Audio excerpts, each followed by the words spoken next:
sudah komunikasi sama itu si Mas Habib. Mas Habib itu sejak awal, malah sejak kok ternyata viral. Aduh, ayo kita ke rumah Bapak Bupati. Sebentar, Mas Habib itu teman? Masih ada, ya teman. Keluarga, masih ada keluarga. Asli juga NTB sana. Betul. Jadi kita nunggu datang, sempat sakit lah, ini tertunda terus. Gitu. NTB itu kan banyak tuan guru ya. Ya. Saya dulu dekat dengan tuan guru Turmudi. Ya.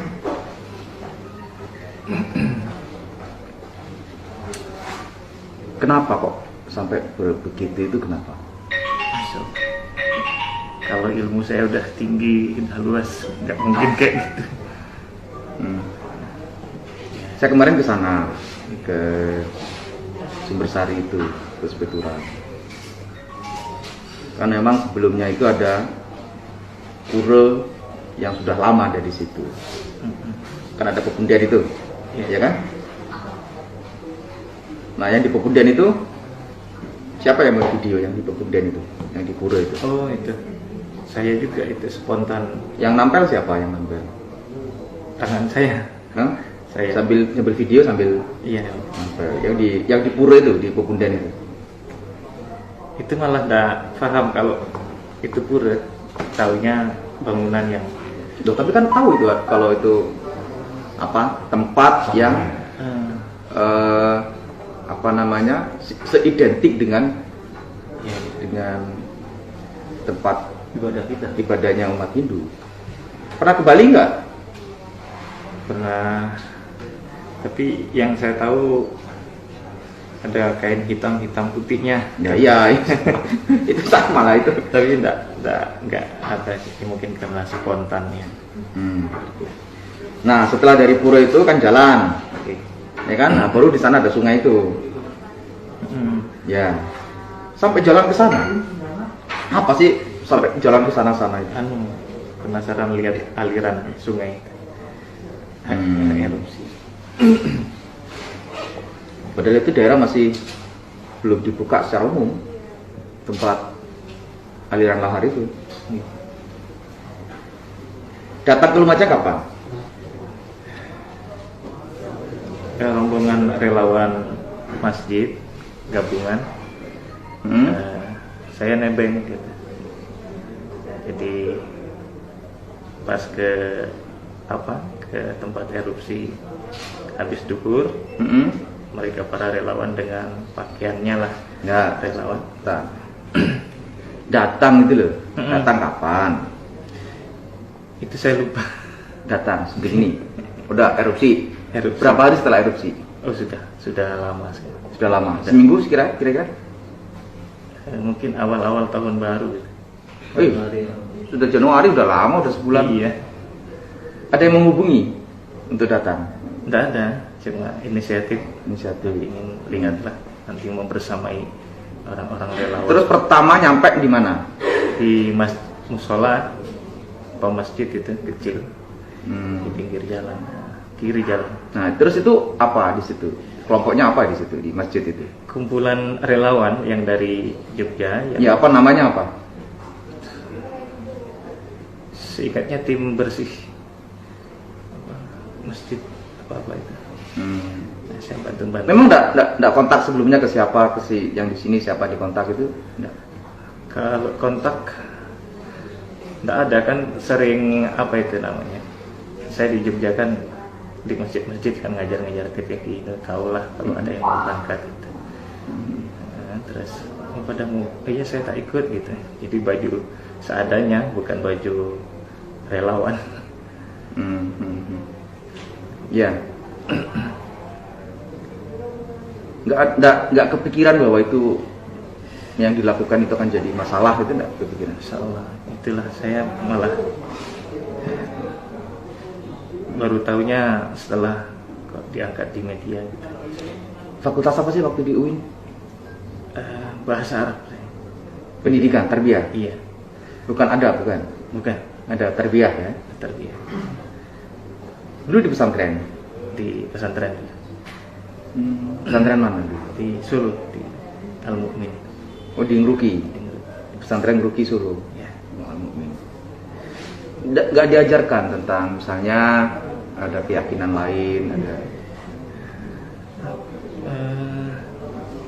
Belum sampai di sana mungkin ya saya mendalami, atau mungkin kekurangan saya juga dalam banyak memahami.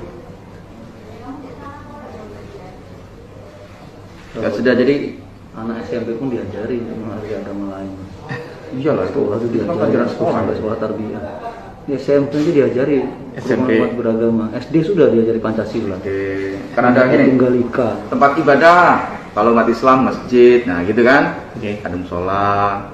Kalau Buddha wihara, kalau Hindu pura, kan gitu. Kalau Nasrani gereja, kan ada begitu. Kan misalnya ada gambarnya, simbolnya gitu.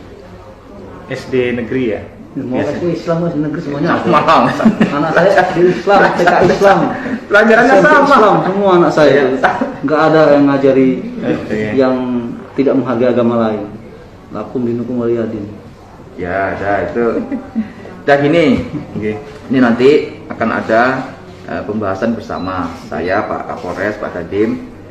Nanti akan memanggil Mas Advana untuk semua tokoh-tokoh yang ada di sini kita kumpulin, nanti menyampaikan klarifikasi, sekaligus menyampaikan apa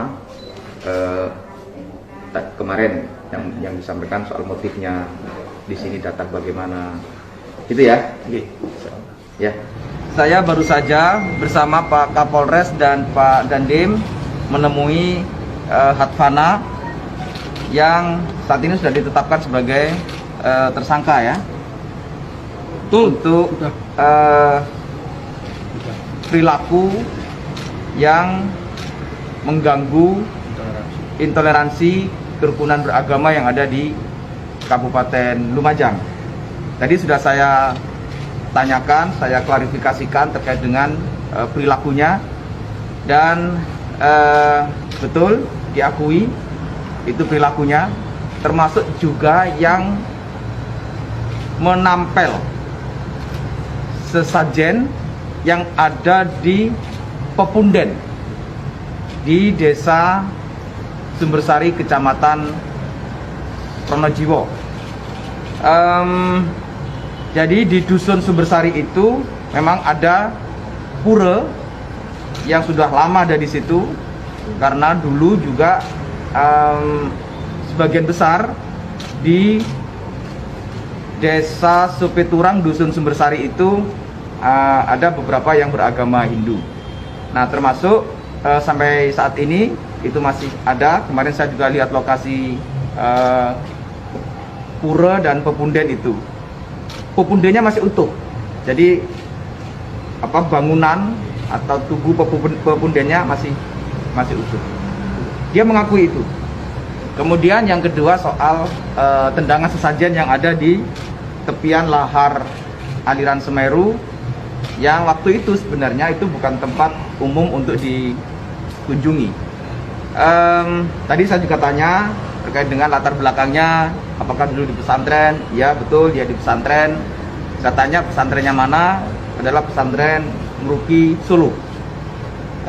Saya tanya juga waktu kuliah di Jogja, kuliahnya di UIN Sunan Kalijaga, jurusan pendidikan bahasa Arab, Fakultas Tarbiyah. Saya tadi juga menyampaikan soal pengetahuan keindonesiaan atau pengetahuan tentang kewarganegaraan lah ya, atau kalau dulu kita sekolah itu ada PMP, Pendidikan Moral Pancasila, atau PPKN yang sekarang. Nah, saya tanya apakah mengetahui tempat-tempat ibadah, kalau Islam masjid, kalau Hindu pura, kalau Buddha wihara, kalau teman-teman yang dari Nasrani gereja. Nah, saya sampaikan semua tentang itu. Nah, berikutnya saya, Pak Kapolres, Pak Dandim, dan seluruh jajaran Forkopimda akan membuat semacam Dewan Kehormatan Kerukunan Beragama untuk nanti akan mengklarifikasi semua berkenaan dengan perilaku-perilaku yang intoleran yang dilakukan oleh siapapun yang terjadi di Kabupaten Lumajang, termasuk yang dilakukan oleh Hadvana ini. Nah, forum atau majelis kehormatan itu yang nanti akan melakukan klarifikasi sekaligus pendalaman terhadap perilaku yang dilakukan oleh Hadvana. Insya Allah minggu depan kita akan lakukan forum klarifikasi itu. Kasus ini akan tetap bergulir ke ranah hukum. Jadi adapun nanti ada islah atau maaf-memaafkan, itu tidak akan berpengaruh sama sekali dengan proses hukum yang sedang kita tempuh. Jadi adanya Dewan Kehormatan atau nantinya apabila terjadi maaf-memaafkan, itu hanya sebagai pertimbangan dari persidangan pengadilan untuk pengurangan hukuman dari yang bersangkutan. Kemudian juga saya sampaikan bahwa dari pertama kasus ini Polres Lumajang yang menangani, jadi bukan Polda Jatim. Kami memohon bantuan backup Polda Jatim untuk membantu menangkap pelaku. Namun untuk penyidikan seluruhnya kami yang menangani. Seluruh tahapan penyidikan sudah kami lakukan, dari gelar perkara, pemeriksaan saksi ahli, kemudian SPDP, surat pemberitahuan dimulai penyidikan sudah kita kirimkan ke jaksa. Semuanya sudah berjalan dan bergulir. Dan kami akan percepat kasus ini sehingga segera bisa naik ke kejaksaan dan persidangan.